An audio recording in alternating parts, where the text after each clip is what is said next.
Ikaw nang bahala. Kasi yung ibang mga tubo dyan, di na yan, kung para sa yung ibang tubo yan, ano? Baka BP, di ba? Kaibigan ko si Engineer. Ah, si Sir Winnie. Ano ba? Siya nag-ano doon dati pa. Ikaw nang bahala. Kasi yung ibang mga tubo dyan, di na yan, kung para sa yung ibang tubo yan, ano?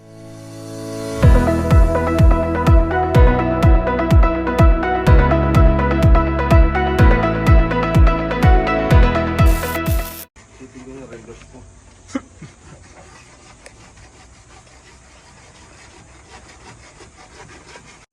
Pero pa yung kakamlat.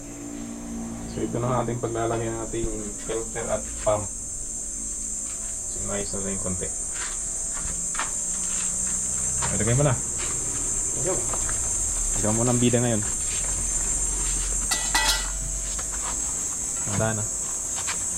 Una ka. Ikot dyan.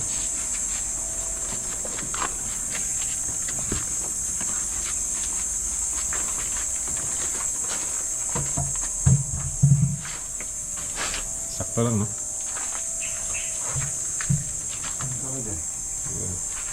Ay, sarap ba sa likod to, hindi? Ako na bahala niya mga yos. Masarap. So,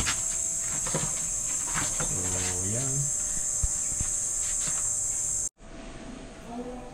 Konting timbot pa.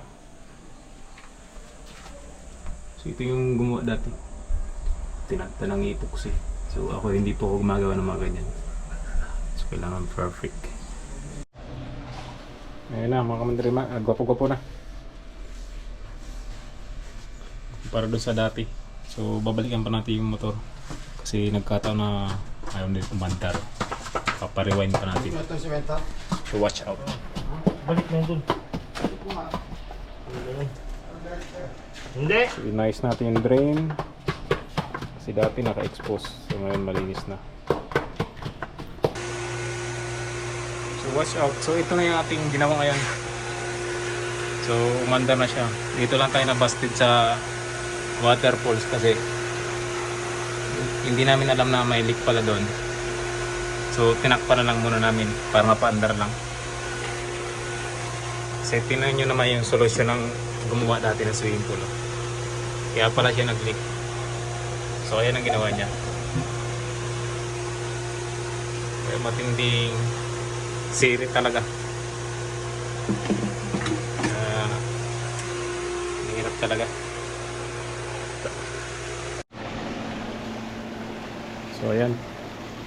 Vacuum na tayo para sumaya na si Mudra.